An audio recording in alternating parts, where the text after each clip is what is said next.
इसका तर्जुमा क्या है? आप फरमाते हैं इसका मतलब ये है कि जितनी कोई बंदा नेकी करे, अगर उसके मुताबिक नेकी कर दी जाए तो वो बदला होती है, और अगर थोड़ी बढ़ा के की जाए तो वो एहसान होती है। फरमाया रब करीम फरमाते हैं इस तरह करो, जरा सोच लो बचपन से लेकर आखिर तक, जहां तक तुम मौजूद हो, तुम्हारे माँ बाप ने तुम्हारे साथ क्या किया है। अगर उससे बढ़ा के करोगे तो इसका मतलब है तुमने एहसान किया है। माँ बाप जो होते हैं ना, ठंडी छांव, मीठी जिंदगी। माँ अनपढ़ भी हो ना तो कम से कम यूनिवर्सिटी होती है, और बाप अगर बिल्कुल अंगूठा छाप भी हो ना, किसी कॉलेज में, मदरसे में, इदारे में ना पढ़ा हो, तो बेटे के हक में जिन चीजों की जरूरत होती है वो सारी अल्लाह बाप को अता करके भेजता है। माँ बाप को ना कुछ इल्म लदुन्नी अल्लाह देता है कि बच्चों के लिए कैसे आगे बढ़ना है। माँ बाप एक हुस्न है मुआशरे का। रब तबारक व तआला की देखे ना, अल्लाह अकबर, दुनिया में किसी की मोहब्बत जांचनी हो ना तो मोहब्बत की तमसील दी जाती है। तिलकल अमसालु नदरिबुहा लिन्नास, अल्लाह लोगों के समझने के लिए मिसालें बयान फरमाता है। अल्लाह तबारक व तआला ने जब अपना आप समझाना चाहा ना, तवज्जो है मेरी बात पर, जब मालिक ने अपना आप समझाना चाहा तो मेरे रब ने माँ बाप की मिसाल बयान फरमाई। रब्बिरहमहुमा कमा रब्बयानी सगीरा, या अल्लाह उन दोनों पे रहम फरमा। और ये लफ्ज रब यहां दो माने में आया है, उलमा बैठे। रब का माना होता है तदरीजन पालना का, या अल्लाह उन दोनों पे रहम फरमा जिन्होंने मुझे रब बन के पाला। यानी मतलब क्या, यहां रबूबियत का माना पालने के माने में, तदरीजन पालना। मेरे नबी पाक सल्लल्लाहु अलैहि वसल्लम ने फरमाया अल्लाह तुमसे 70 माओं से ज्यादा मोहब्बत फरमाता है। ये इमाम सुयूती ने दुर्रे मंसूर में रवायत लिखी है। अच्छा भाई, अल्लाह ने भी मिसाल माँ की बयान फरमाई। फरमाया घर जाके अपनी अम्मा को देख लो, अम्मा तुमसे कितना प्यार करती है। बस उस प्यार को तोलना शुरू कर तो 70 माओं से भी ज्यादा रब तुमसे मोहब्बत फरमाने वाला है। माँ के सीने में ना, देखे ना, एक बच्ची होती है बीए, वो उसने कर लिया, उसकी अम्मा रोज कहती है बेटे सवेरे उठा कर। सास के पास जाएगी तो वो कहेगी कि इसकी अम्मा ने सवेरे उठना सिखाया ही नहीं, और बेटी कहती है अम्मा जी दो जावांगी वेखी जाएगी। अच्छा, उसकी शादी हो गई, उसकी सास ने आहिस्ता आहिस्ता शिकवे शुरू कर दिए, खामन से कहने लगी तू इसको उठाता ही नहीं सवेरे। वो भी कहता है कमरे में जाके अम्मा शिकवा करती है तू उठती नहीं। और बच्ची लाडली थी, वो नहीं थी उठती टाइम पे। जिंदगी के 22 साल 23 साल वो सवेरे नहीं उठी, वक्त पे नहीं उठी, मिसाल दे रहा हूं। फिर उसी बेटी को अल्लाह ने एक बेटा अता कर दिया। सुबह 100 आवाज उसकी अम्मा देती थी पर उसकी आंख नहीं खुलती थी, लेकिन उसी बेटी का बेटा शहरी के वक्त हल्का सा रोता है। सारी दुनिया सोई है पर अम्मा उसकी फटाफट जागती है, फटाफट जागती है। एक आदमी था तो उसकी बीवी इंतकाल कर गई और उसने तलाक दे दी। 10-11 साल का उसका बेटा था, उसने दूसरी शादी कर ली। एक दिन अपने बेटे से कहने लगा बेटे वो सगी अम्मा ठीक थी या ये वाली ठीक है? तो बेटा कहने लगा अब्बा जी ये ठीक है, वो सगी अम्मी झूठ बड़े बोलती थी, सगी अम्मी झूठ बड़े बोलती थी, झूठी थी, ये सच्ची है। उसने कहा बेवकूफ तेरी मां झूठी थी। उसने कहा अब्बा बड़ी। कहा किस तरह? कहने लगा अब्बा जी मैं ना, कभी आपको पता मैं शरारती हूं, कभी मैं शरारत करता था ना, कोई बर्तन तोड़ देता था तो मेरी सगी अम्मा मुझे थप्पड़ मार के बाहर निकालती थी, कहती थी मैं ताला लगाऊंगी बावर्ची खाने को, तुझे सारी रात रोटी नहीं देनी, तू आज भूखा ही रहेगा, बिल्कुल नहीं देना, सारी रात नहीं देना। बड़े दावे करती थी, कस्में उठाती थी, पर बड़ी झूठी थी। आधा घंटा भी नहीं गुजरता था तो गलियों में मुझे ढूंढने लग जाती थी, ढूंढ के लाती थी, ढूंढ के, और ला के ना तो गलती मेरी होती थी, रोना मेरी अम्मा शुरू कर देती थी। वे ओए मैनू ना सताया कर वे पुत्रा। फिर मेरी मर्जी का खाना मुझे पका के देती थी, मेरी मर्जी का, और फिर मेरी अम्मा मुझे तोहफा भी देती थी। अब्बा जी वो झूठी थी, पहले कह रही थी सारी रात नहीं देना, अब आधा घंटा। ये बड़ी सच्ची है जवाब भाई है। मैं शरारत करता हूं तो थप्पड़ मार के निकाल देती है, कहती है रोटी नहीं देनी। फिर मैं सारी रात रो के गुजारता हूं पर नहीं देती। ये सच्ची है, वो झूठी थी। तू मां के दर्द को क्या समझे। बच्चे तो कहते हैं अम्मा ने हमें कैद कर दिया, अम्मा कहती है मेरी मर्जी से खाओ। और तुझे नहीं पता उसने कैद नहीं किया, वो तुमसे प्यार बड़ा सच्चा करती, और बड़ा सच्चा प्यार करती है तेरे साथ, बड़ा सच्चा। बेटा बर्गर खा के आ जाता है, अम्मा कहती है रोटी खा ले, कहता नहीं आपने बैंगन पकाए हुए हैं मैंने नहीं खाने। तो अम्मा मिन्नतें करती है, कहती है चल तू दस की खाना है, तेनू सेवियां ना बना दिया, फटाफट दाल पक जाएगी, क्या खाएगा। अब्बा जी मेरी तरह करीब से कहते हैं छड़ पर भूख लगेगी तो आप ही खा लेगा। लेकिन अम्मा कहती है इसने रोटी ना खाई तो मुझे नींद नहीं आएगी। तो इस दर्द को समझना। मैं गुलाम हूं एक आस्ताने का, और मैं समझता हूं जो किसी का मुरीद ही नहीं उस पर तो साया ही नहीं, उसे चाहिए किसी बुजुर्ग का साया हासिल करे। लेकिन भाई ये बात भी बड़ी सच्ची है कि मेरे जैसे पीर के हाथ में 5000 रुपया नजराना दो ना, पीर साहब दुआ करना, तो पीर साहब ने दुआ पक्की याद की हुई है सबके लिए, रटी रटाई, अल्लाह खैर करे अल्लाह भला करे, तो सबके लिए रट्टा लगाया हुआ है। और अम्मा को बेटा वैसे ही कह जाए, वैसे ही अम्मा मैं इंटरव्यू देने जा रहा हूं, जरा दुआ करना, वो बीबियां मंगा के दुआए तंजीना पढ़ाना शुरू कर देती है, और सारी सारी रात मुसल्ले पे बैठी। इस दर्द को समझना। और भाई बड़ा वेल ड्रेस बेटा होता है, वेल ड्रेस नौजवान, वो 18,000 का जोड़ा पहनता है, 7,000 का जूता खरीदता है, वो कीमती किस्म की घड़ी इस्तेमाल करता है। लेकिन उसी बच्चे के जब अपने बच्चे होते हैं ना, तो बीबी को कहता है ये ले 10,000 रुपया, बच्चों के कपड़े खरीद ले, मेरे सही है अभी कल ही तो खरीदे थे। और बाप, और तू समझा ही नहीं यार, 30 साल बाप ने जवानी सारी सऊदी अरब को दे दी, लेकिन तेरा ख्याल रखा। मैं ऐसे लोगों को जानता हूं जिन्होंने 30-30 साल परदेश में कंबल नहीं बदला, और जहां गए थे तो एक कंबल खरीदा था फिर बदला नहीं। तू मां बाप के बारे में, और यहां बच्चे हिसाब करते फिरते हैं, रब्बा जी तो पिछले महीने भी 5,000 दिता सी, तुसी पैसे दा कर दे की हो। मां बाप से हिसाब करता है तू। तिरमिजी शरीफ के लफ्ज है, एक सहाबी ने आके अर्ज की या रसूल अल्लाह पैसे विरासत के नहीं, मेरे अब्बा जी ने नहीं दिए मुझे, और मैंने खुद मेहनत करके कमाए, अब मेरा अब्बा मुझसे पैसे मांगता है तो क्या करूं, और मेरे हैं, मैंने कमाए हैं, अब्बा जी ने नहीं दिए, विरासत नहीं, हिस्सा नहीं मिला। हुजूर मेरा अब्बा मांगता है तो मेरे लिए हुक्म क्या है। तो नबी पाक ने फरमाया क्या कहा तुमने, पैसे तेरे हैं? कहा हुजूर हाँ। तो फरमाया अब्बा किसका है? कहा या रसूलल्लाह मेरा। तो फरमाया अगर तू अपने वालिद का है तो तेरी हर शय तेरे वालिद की है, तू भी तेरे वालिद का है तो तेरा माल भी तेरे। मां और बाप ये तो हुस्न है जिंदगी का, ये तो वकार है इंसान का। जब तक मां बाप का हाथ पकड़ के चलोगे ना, रास्ते सीधे रहेंगे, और जिस दिन उंगली छोड़ के सड़क पे निकलना पड़ा ना, सर चकराने लगेगा। याद रखना ये बड़ा मुश्किल काम होता है। लोगों का तो रुख ही उस दिन वादे होता है जिस दिन आदमी साये से महरूम होता है। अम्मा तो कमरे में पड़ी हो ना, औरंगजेब आलमगीर की मां फौत हो गई, 350 कमरा था महल का, और अम्मा 12 साल टांगों से माजूर रही औरंगजेब आलमगीर की। अम्मा 12 साल कमरे से निकल नहीं सकी, साथ ही वॉशरूम था या जो भी उस दौर में तरीका था। औरंगजेब जब महल में आते थे तो फिर भी सीधे अम्मा के पास जाते थे, और जब वापस निकलते थे फिर भी अम्मा के साथ। औरंगजेब की मां का जनाजा उठा तो औरंगजेब ने रोना शुरू किया। फिर सालों बीत गए पर उसके आंसू खुश्क नहीं होते थे। एक शख्स ने कहा तेरी कोई अनोखी मर गई है, सारी दुनिया की मरती हैं। उसने कहा मैं बादशाह हूं, 24 घंटे लोगों का आना जाना है, बड़े दबदबे हैं, बड़े डेरेदारियां हैं, बड़ी भैंसें, बड़ी गायें, बड़े खाने वाले, बड़े लांगरी। मेरी मां बूढ़ी थी, एक कोने में पड़ी रहती थी, पर जब से वो गई है ये मुझे महल नहीं लगता, मुझे कब्रिस्तान लगता है। मुझे लगता है ये कब्रिस्तान है। माँ और बाप तो तेरी नेमत है भाई।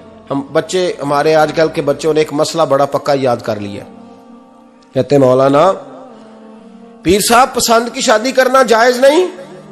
मैं कहता हूं साहब और भी बड़ी चीजें जायज है, सिर्फ एक ही शय जायज रह गई है। रसूल पाक सल्लल्लाहु अलैहि वसल्लम सिवाय अल्लाह के किसी के पाबंद नहीं, किसी के पाबंद नहीं। पर जनाब सैयदा खतीजतुल कुबरा रदी अल्लाह ताला अन्हा ने पैगामे निकाह दिया, या रसूलल्लाह मैं शादी करना चाहती हूँ, हुजूर किसी के पाबंद नहीं।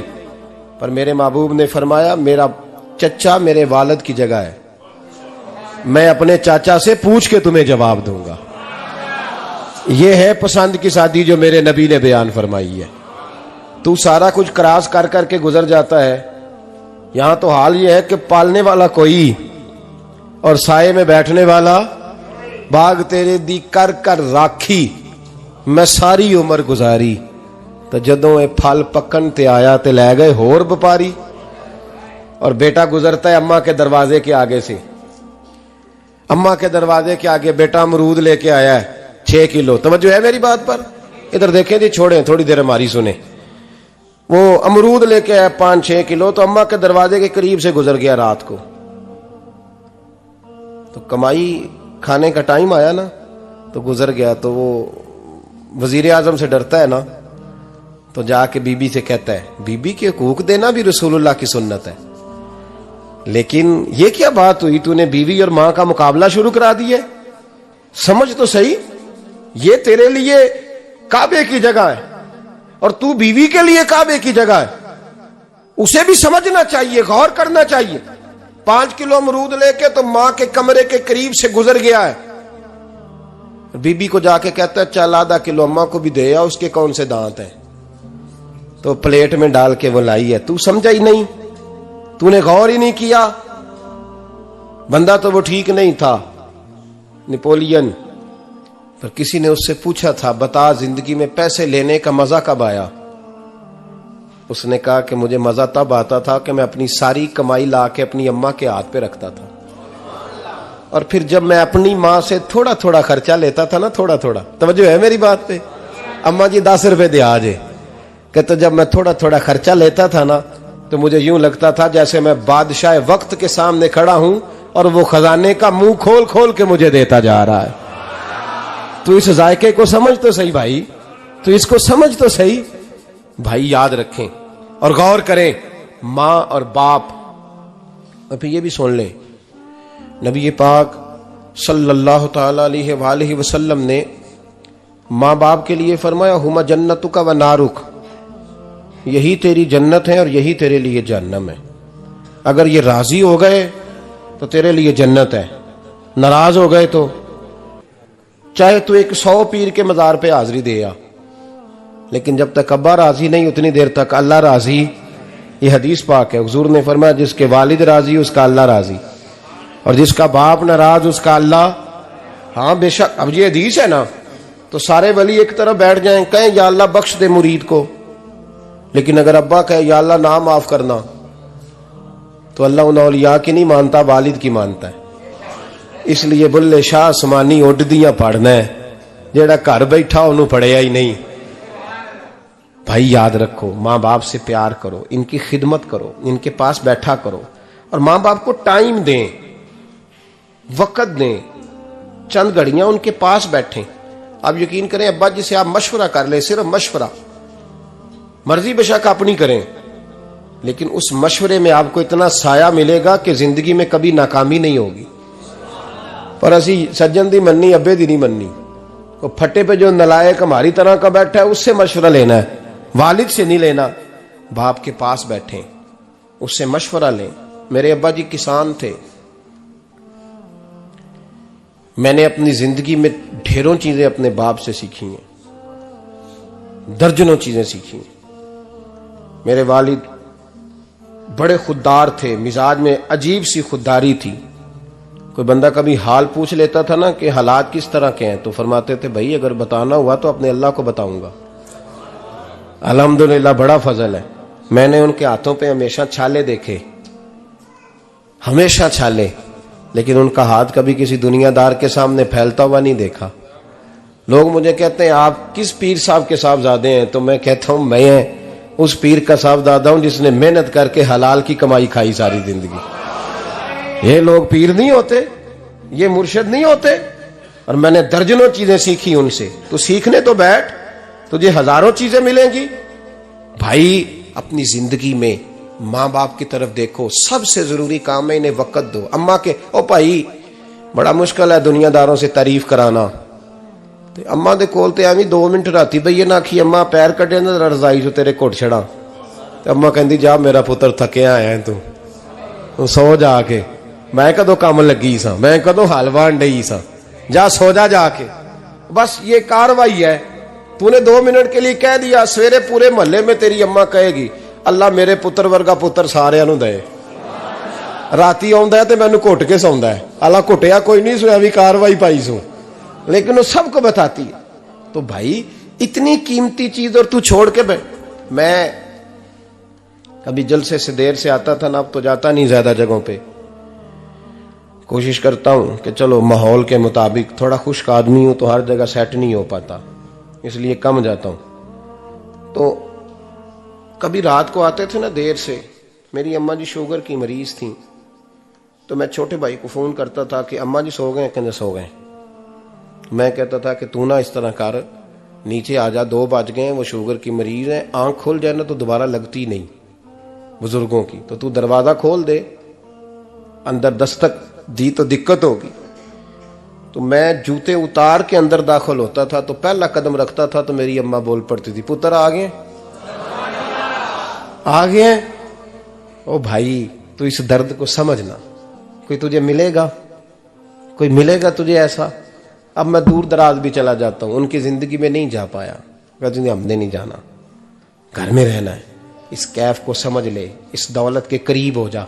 हजरत अबू हुरैरा रदी अल्लाह ताला अन्हु फरमाते हैं मेरी अम्मा बूढ़ी थी, मैं उनकी खिदमत करता था। बाप की खिदमत और माँ की खिदमत सबके हिस्से में नहीं आती, ये रब जिसे महबूब रखता है उसे ये मौके अता करता है। खुश नसीब है जिसे बूढ़ा बाप मिले और वो नौकरी करे, खुश किस्मत है जिसको बीमार माँ मिले और वो नौकरी करे।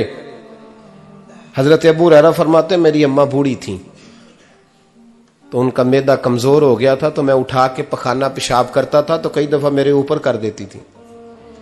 ये हजरत इब्न जौजी अलैहिर्रहमा ने इसको लिखा है। फरमाते हैं मेरे दिल में ख्याल आता था कि मैं बड़ा खिदमत गुजार हूं अपनी माँ का। एक दिन मैं हजरत उमर के पास बैठा था उनके दौरे खिलाफत में, तो एक शख्स आ गया। उस शख्स ने आकर के कहा कि हजरत उमर से हुजूर एक मसला पूछना है। फरमाया पूछो। वो कहने लगा हुजूर मेरी अम्मा बूढ़ी हो गई है, बीमार रहती है, मरीजा है, मुझे आवाज देती है बेटे पेशाब आया है, आवाज देती है, तो मैं अम्मा को उठाता हूं। अभी मैं बैतुल खिला तक, वॉशरूम तक जाता नहीं कि मेरी अम्मा मेरे ऊपर पेशाब कर देती है। हजरत उमर से कहने लगा हुजूर बचपन में मैं अम्मा पे पेशाब करता था, अब अम्मा मेरे ऊपर कर देती है, तो हक अदा हो गया ना। हजरत अबू हुरैरा कहते हैं जब उसने सवाल पूछा तो मेरे भी कान खड़े हो गए।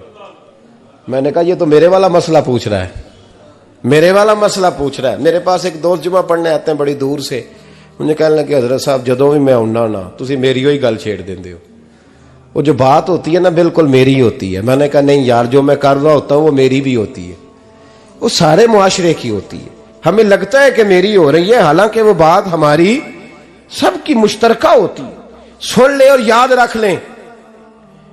हजरत अबू हुरैरा फरमाते मेरे कान खड़े हो गए। मैंने कहा इसने तो मेरी बात पूछनी शुरू कर दी। हजरत फारूक आजम से कहने लगा हुजूर बचपन में मैं अम्मा पे पेशाब करता था, वो मेरे ऊपर कर देती है, तो हक अदा हो गया। हजरत उमर कहने लगे नहीं कोई नहीं हुआ। उसने कहा हुजूर मुझे समझाएं, वो सारे काम जो मैं अम्मा के साथ करता था अम्मा मेरे साथ करती है, तो क्यों नहीं हुआ। हजरत उमर कहने लगे भाई पेशाब तो तू भी अम्मा पे करता था और अम्मा भी तेरे ऊपर करती है, पर तेरी और तेरी माँ की सोच में बड़ा फर्क है। उसने कहा हुजूर किस तरह, तो क्या जवाब है सैयदना फारूक आजम का, लौ काना नबिय्यम बाद लकाना उमर इब्न खत्ताब। क्या जवाब है। हजरत उमर फरमाने लगे तेरी और तेरी माँ की सोच में बड़ा फर्क है। कहा हुजूर किस तरह। फरमाया जब तेरी अम्मा तेरे ऊपर पेशाब करती है ना, तो तू दुआ करता है कि या अल्लाह बूढ़ी हो गई है इसे पर्दा दे दे, और जब तू अपनी अम्मा पे पेशाब करता था तो वो दुआ करती थी या अल्लाह मेरे लाल को लंबी जिंदगी अता फरमा।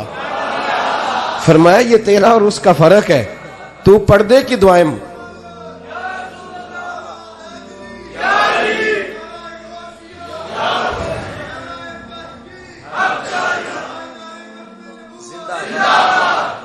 सुने अजीजों, कहा जब तेरी और तेरी मां की सोच में, और नबी पाक सल्लल्लाहु अलैहि वसल्लम ने फरमाया है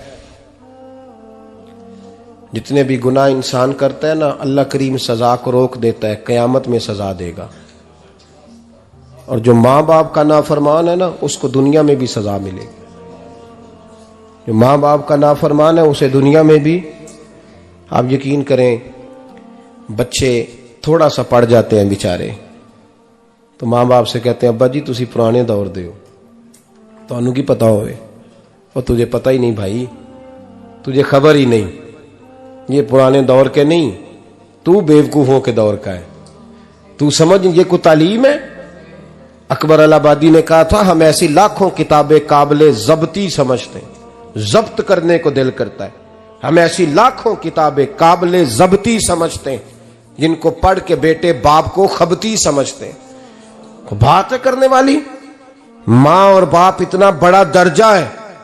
और भाई सुन लो और इस बात को याद रखना, दुनिया में सियाबी होने से बड़ी विलायत कोई नहीं। सारे वली गौस कुतुब अब्दाल मिलके भी सियाबी के कदमों की खाक तक को नहीं पहुंच सकते, लेकिन हजरत अवैसे करनी सियाबी नहीं बन सके सिर्फ अपनी अम्मा की वजह से, पीछे रहे। महबूब ने फरमाया तू वहां रह के मां की नौकरी कर, तेरा नबी तुझसे राजी है। इतना बड़ा काम उन्होंने छोड़ दिया, हुजूर की जाहिरी जियारत नहीं कर पाए, और तू कहता है मैं फलाने पीर साहब के आस्थाने पे होता हूं, अम्मा बड़े भाई के पास होती है, मैं जाता हूं तंजीमों के साथ, जमातों के साथ, और अम्मा फलाने के साथ। ये कैसी बात हुई? ये किस तरह का मसला हुआ? जो तेरी ड्यूटी है उस ड्यूटी को पहले अदा कर, नौकरी को पहले कर, फराइज का अदायगी पहले कर। तू फर्ज छोड़ के नफल के पीछे जा रहा है, इस काम को पहले सर अंजाम दे। मेरे नबी पाक सल्लल्लाहु अलैहि वसल्लम ने फरमाया वालिदैन के नाफरमान को दुनिया में सजा मिलती। हजरत मालिक बिन दिनार रहमतुल्लाह ताला अलैह फरमाते मुझे अल्लाह ने 60 हज करने की तौफीक अता फरमाई। कितने? बोल के बताएं। जिस बंदे के पास इतने पैसे हों कि हज पे जा सके, आ सके, और जितने दिन रहना है घर वालों को खर्चा दे सके, उस पर हज करना फर्ज है। पता है आपको? उस पर हज करना, इसलिए बयान कर रहा हूं कि हज की दरखास्तें जा रही हैं। हम पता क्या कहते हैं? हम कहते हैं बच्चे बड़े होंगे, शादी करूंगा फिर जाऊंगा। ये किसने फतवा दिया है? ये किससे आपने पूछा है? वो जब बड़े होंगे उनकी शादी की चीज उस वक्त आप पे फर्ज होगी। अभी जो फर्ज है उसको अदा करें। और ये तिरमिजी शरीफ की हदीस है, याद रख लें। नबी पाक सल्लल्लाहु अलैहि वसल्लम ने फरमाया जिस पर हज फर्ज था उसने किया नहीं, बगैर हज किए मर गया, या यहूदी होके मरेगा या ईसाई होके मरेगा। इतना बड़ा हुक्म है हज के हवाले से, लेकिन लोग इंतजार करते रहते हैं पता नहीं किस चीज का। जब आपको अल्लाह मौका दे, हिम्मत दे, तो पहली फुर्सत में ये फरीजा अदा करें, ये जरूरी काम है। हजरत मालिक बिन दिनार फरमाते मैंने 60 हज किए। एक हज के मौके पर मैंने बड़ा रश देखा, लाखों का इज्तिमा हुआ। मेरी बातों की समझ तो आ रही है ना आप दोस्तों? जो नहीं बोल रहे उन्हें भी आ रही है ना? अल्लाह जज़ा दे। कहते लाखों का मजमा था, तो मेरे दिल में ख्याल आया, मैंने कहा अल्लाह इतने लोग आए हैं, इनका हज कबूल भी हुआ है कि नहीं? फरमाते मैं सोच रहा था तो रात को ना ख्वाब में मैंने किसी कहने वाले को कहते हुए सुना कि सब का कबूल हो गया है। बल्ख का रहने वाला मोहम्मद बिन हारून बल्खी है, उसका हज कबूल नहीं हुआ। फरमाते शहरों के अलग-अलग खैमे लगते थे। अब भी आप हज करने जाएं तो पाकिस्तानियों की रिहायशें अलहदा होती हैं, इंडियन की अलहदा, बांग्लादेश के अलहदा, मिस्री, यमनी, सब लोग अलग-अलग रिहायशें होती, झंडे लगे होते हैं मुल्कों के। कहते मैंने सवेरे उठ के ढूंढना शुरू कर दिया, ढूंढता हूं वो बंदा मिले। कहते जहां बल्ख शहर के लोग रहते थे वहां चला गया, तो मैंने लोगों से पूछा तुम में मोहम्मद बिन हारून बल्खी कौन है? लोग कहने लगे वो तो बड़ा नेक आदमी है, परहेजगार है, बड़े भोले भाले, बड़े अल्लाह वाले, रियाज आपको बस हम ही जानते हैं, वो तो बड़ा नेक है, परहेजगार आदमी। कहते मैंने कहा अच्छा कहां है?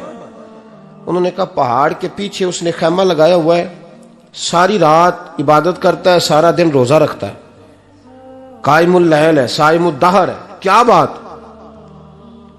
फरमाते मैं उन लोगों की बात सुन के हैरान हो गया कि मुझे क्या बताया गया, ये क्या कह रहे हैं। फरमाते मैं पहाड़ के पीछे गया। हजरत मालिक बिन दिनार अलैहि रहमा फरमाते हैं जब मैं वहां पहुंचा तो मैंने उस शख्स को मुसल्ले पे बैठे देखा। कसरत इबादत के आसार उसके वजूद पर नजर आ रहे थे। सीधा बाजू उसका कटा हुआ था। फरमाते 2 रकते मुकम्मल करके ना मैंने उससे अस्सलामु अलैकुम कहा तो मुझे कहने लगा वालेकुम अस्सलाम, आप मालिक बिन दिनार हैं। मैंने कहा बड़ी इसकी फिरासत है। फरमाते फिर उसने ठंडी सांस ली, कहने लगा आपको ख्वाब आई होगी कि मेरा हज कबूल नहीं हुआ। फरमाते मुझ पर और बिजली गिरी कि क्या कह रहा। फरमाते मैंने कहा यार लोग भी तेरी तारीफ कर रहे हैं और तेरी बसीरत भी बड़ी है, तो ये माजरा क्या है। कहने लगा आप ना पूछें। ये कह के उसने रोना शुरू किया, देर तक रोता रहा। मैंने कहा नहीं यार तू बता। कहने लगा नहीं आप ना पूछें, आप नाराज होंगे। मैंने कहा मैं नहीं होता, तू बोल ना। कहने लगा हुजूर 24 साल हो गए मुझे हज करते हुए, 24वां हज है मेरा, और हर साल कोई अल्लाह का वली आके बताता है कि जा चला जा तेरा कोई नहीं कबूल हुआ। बेपरवाही वेख सज्जन दी जिथे किसे दी पेश ना जावे, उन्हें ताजा वाले दर दर रोले ते मंगते तख्त बिठावे। आजम किसे नु कारा मिलदा ही कोई काबे ओ खाली आवे। कहते हैं उसने मुझे कहा हुजूर 24वां हज है, हर साल कोई बताता है। मैंने कहा तेरी गलती। कहने लगा मैं अपनी मां का नाफरमान। मैंने कहा वाकया क्या हुआ। कहने लगा हजरत अल्लाह ने मुझे दौलत दी, माल दिया, जमीनें दी, तो मैं अय्याश हो गया। आप यकीन करें अल्लाह लोगों को माल देता है तो वो समझते हैं मेरी चालाकी से आया है, मैं तेज बड़ा था इसलिए आया है। नाफरमान होते हैं। लेकिन जो रब लेना जानता है, देना जानता है, वो लेना भी। वारस शाह मान करी ना वारसा दा, रब बेवारसा करके मार दई। लोग बड़े स्मार्ट बन जाते हैं, उनकी गुफ्तगू में बड़ा तकब्बुर होता है, उनके निगाहों के अंदाज में बड़े, वो कहते हैं ओहो सब लोग बेवकूफ हैं, सिर्फ मैं सियाना हूं, काम जो सही चल रहा है। ओ भाई 1 मिनट लगता है इंसान को बादशाह से फकीर होने में। एक इमाम मालिक रहमतुल्लाह अलैह बैठे थे तो हारून रशीद आपसे कहने लगा इमाम अबू मालिक से, हजरत बताएं इस वक्त अल्लाह क्या कर रहा है। आप फरमाने लगे यार तू बड़े मोटे दिमाग का है, किस तरह के सवाल पूछता है। बादशाह था ना, कहा नहीं आप बताएं। तो इमाम मालिक फरमाने लगे तू तख्त पे बैठ के सवाल पूछता रहता है और मैं नीचे बैठ के जवाब देता रहता हूं, नीचे आ फिर बताता हूं। उसने कहा जनाब बताएं। फरमाने लगे तू सवाली है ना, तो तू नीचे बैठ और मैं ऊपर बैठता हूं। क्या जनाब आ जाए। हारून रशीद नीचे आ गया, इमाम मालिक तख्त पे बैठ गए। फरमाने लगे अब बता क्या पूछ रहा था। कहने लगा हुजूर पूछा था अल्लाह इस वक्त क्या कर रहा है। फरमाने लगे रब इस वक्त तुझे समझा रहा है कि इस तख्त पे तकब्बुर न करना, 1 मिनट लगता है मैं तुझे उठा के मालिक को बिठा दिया करता हूं, ये तुझे समझा रहा है, लिहाजा इस समझ पे कायम रहना, तकब्बुर न करना, 1 ही तो मिनट लगता है, ये तुझे समझा रहा है। तो वो शख्स कहने लगा मोहम्मद बिन हारून बल्खी इमाम मालिक बिन दिनार से कि हुजूर बड़ी दौलत थी तो मैं अय्याश हो गया था।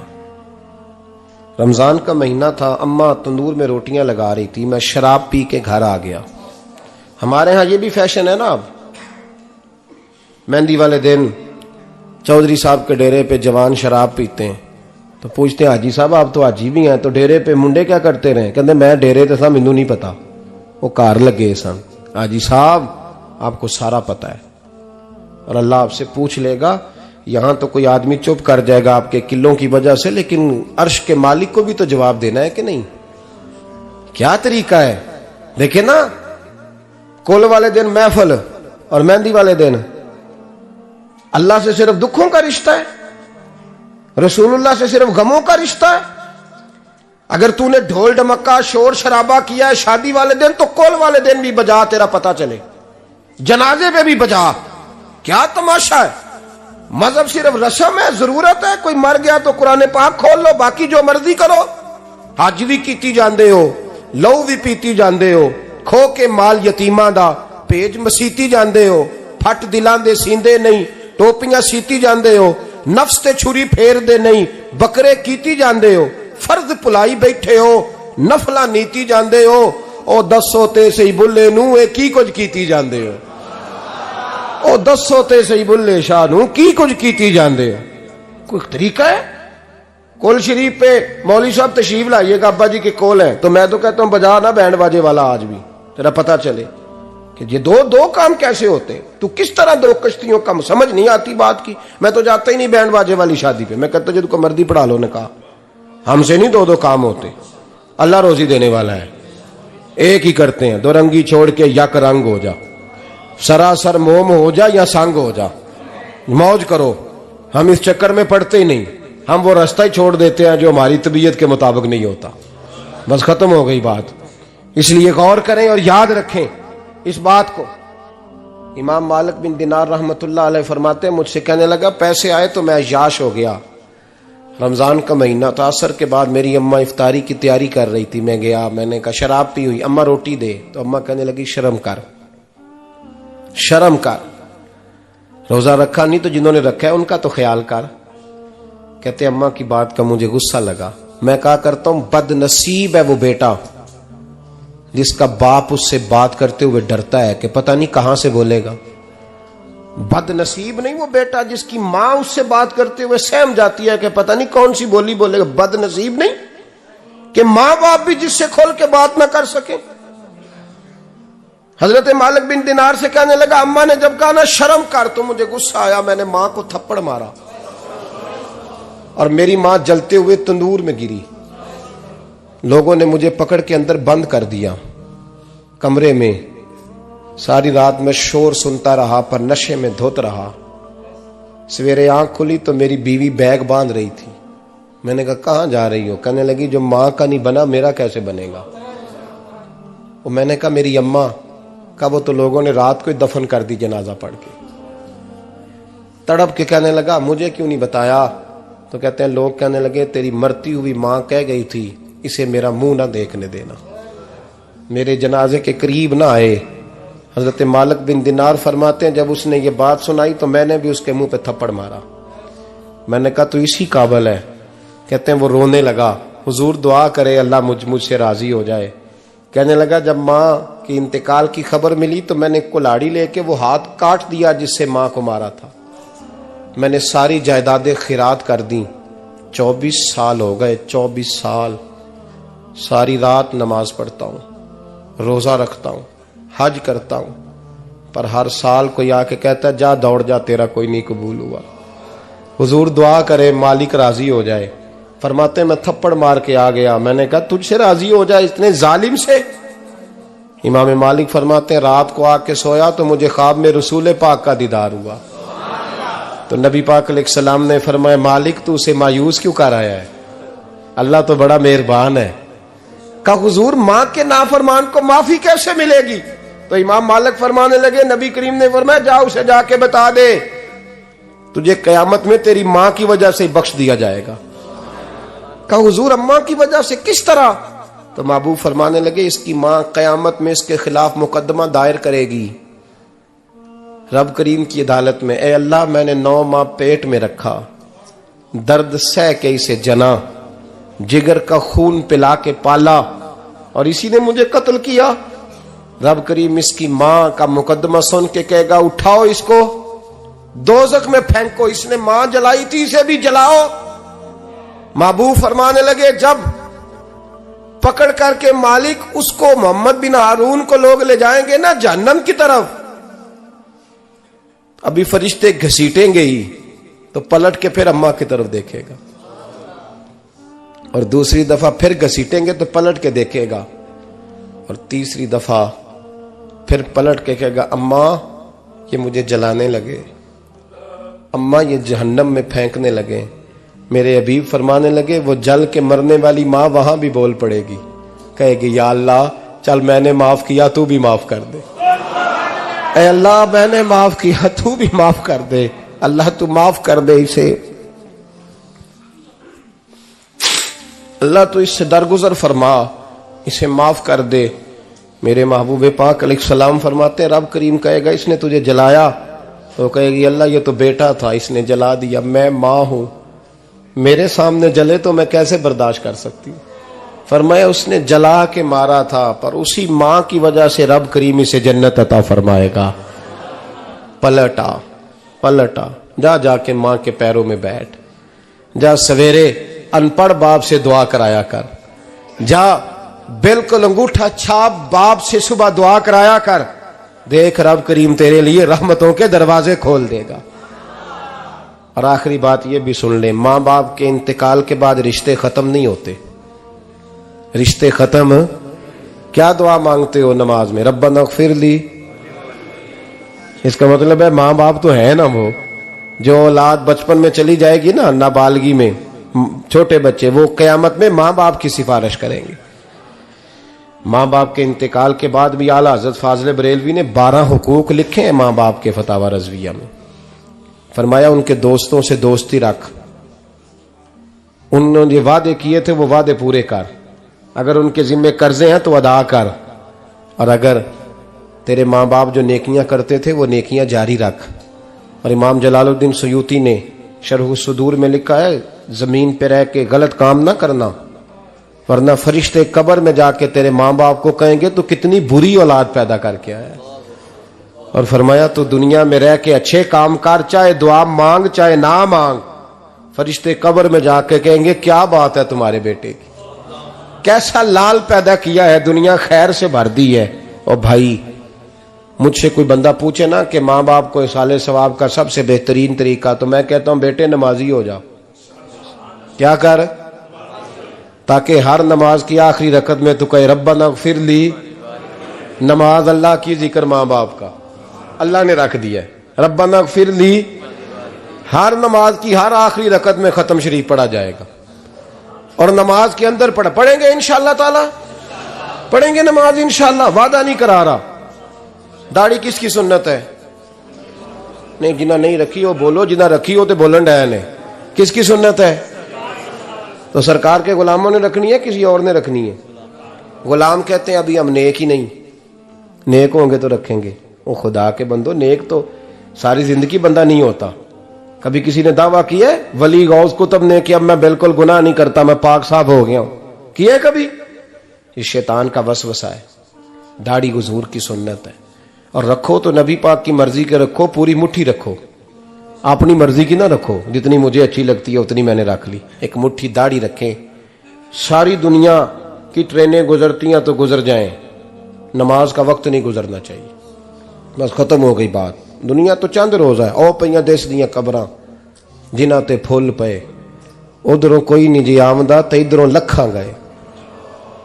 नमाज सबसे पहले, इसलिए कि रब रसूल के बगैर हमारा गुजारा ही नहीं, गुजारा ही नहीं।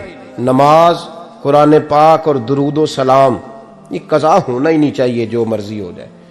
और साथ साथ सुन्नत और शरीयत का लिहाज करना सीखें। और मेरी अपील ये है, हर इमारत पे गुलाफ नहीं चढ़ता, सिर्फ खाना काबा पे चढ़ता है। हर किताब का गुलाफ नहीं होता, सिर्फ कुरान पाक का होता है।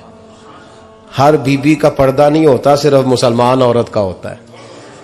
जो चीजें पर्दों में होती हैं ना, वो मुकद्दस होती हैं।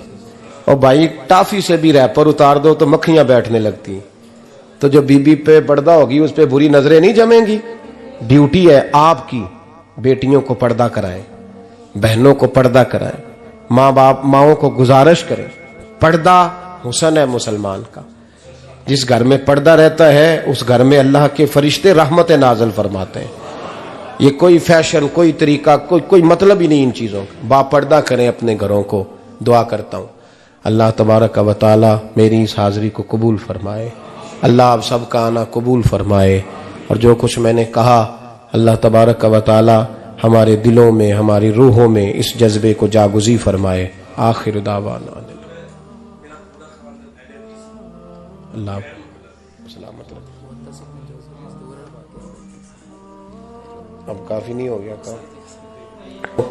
मैं तकरीर भी इतनी करता हूँ 35-40 मिनट की, यहां तो कुछ ज्यादा हो गई है मेरा ख्याल है। तो थोड़ी बात करने की कोशिश किया करता हूँ। चलो मेरी राय ये है कि खुराक थोड़ी हो तो हजम जल्दी हो जाती है। अरसलान साहब से मैंने कहा मेरा खाना ना पकाना। मेरा मौक़िफ़ ये है कि महफ़िलें सस्ती करनी चाहिए ताकि ज्यादा होनी शुरू हो जाए।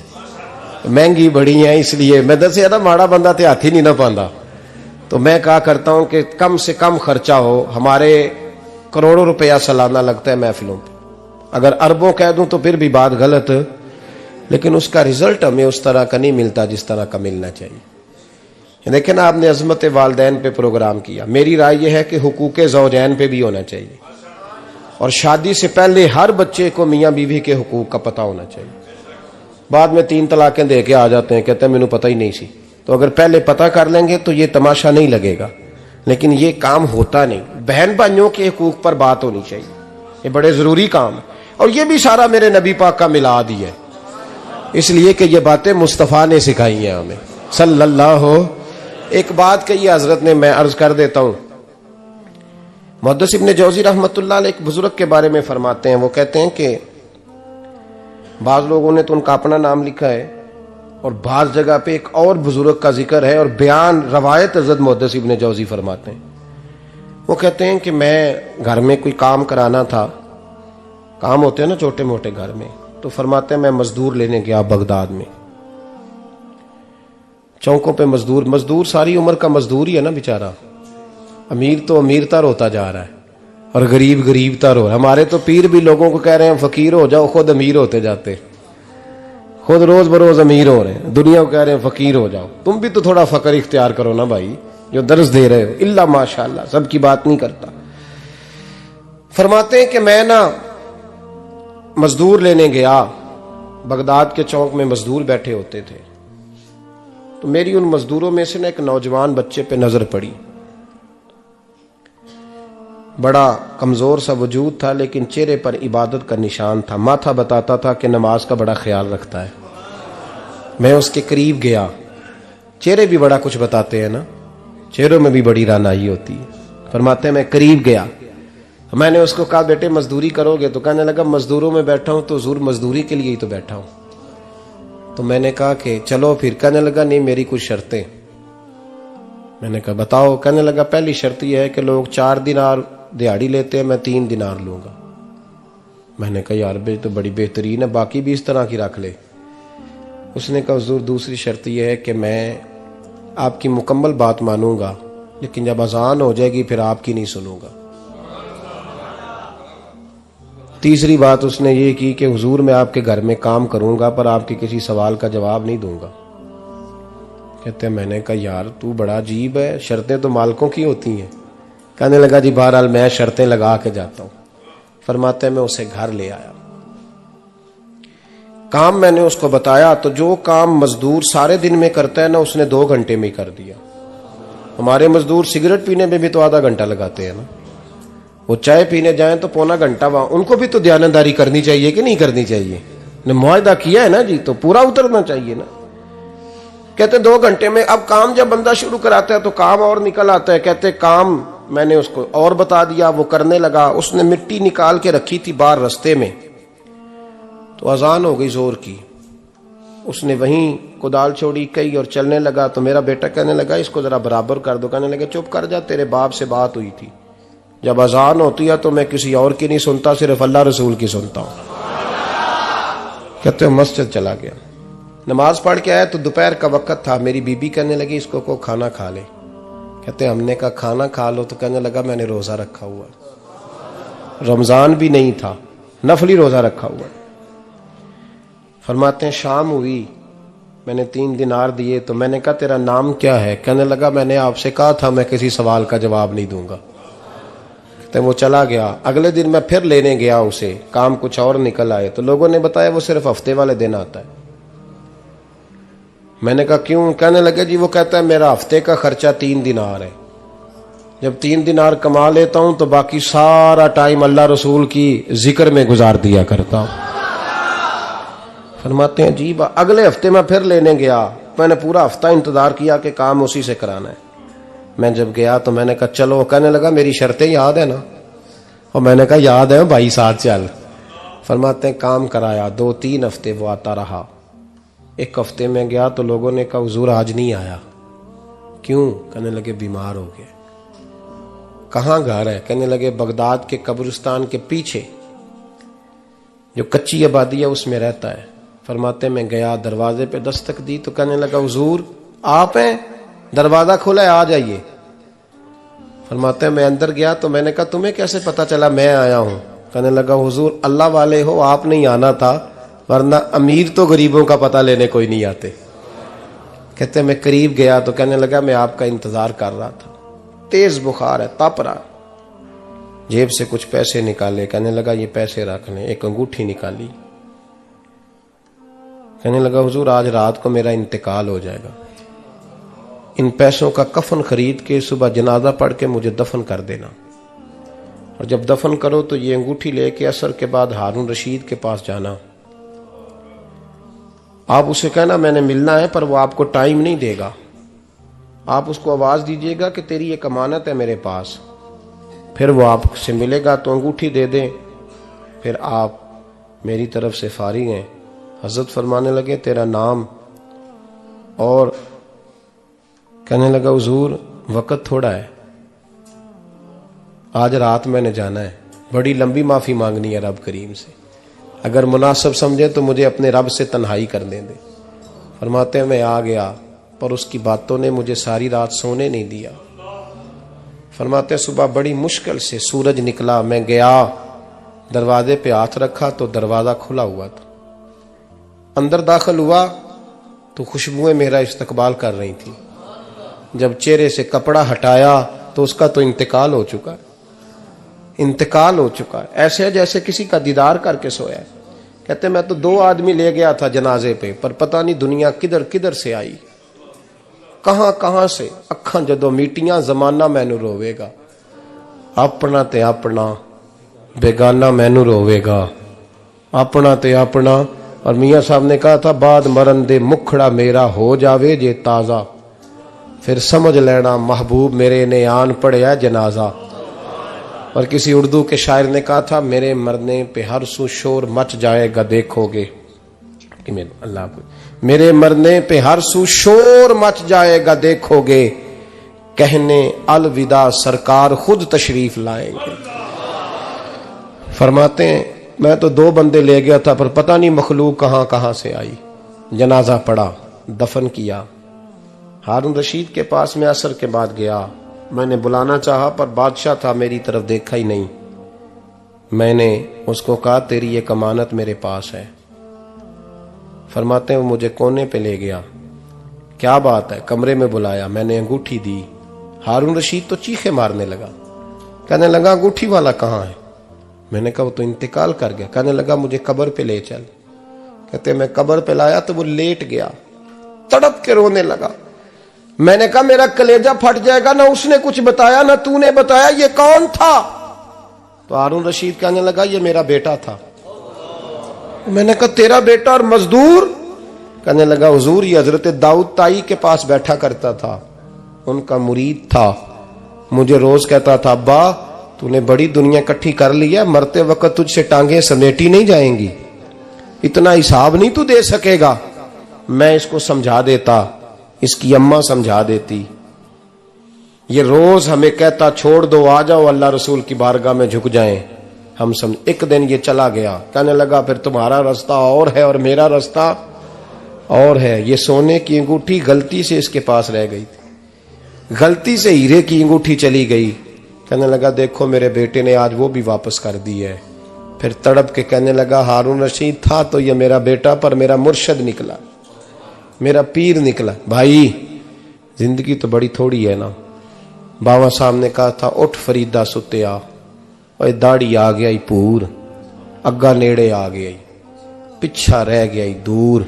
उठ फरीदा सुत्या खलकत वेखन जा, मते कोई मिल जाई बख्शिया ते तू ही बख्शिया जा। उठ फरीदा सुत्या झाड़ू दे मसीत, तू सुते रब जागदा, तेरी डाडे नाल परीत। मेरा रब हमें भी अपनी बारगाह में कबूल फरमाए। आखिर दावाना अनिल हम्दुलिल्लाह।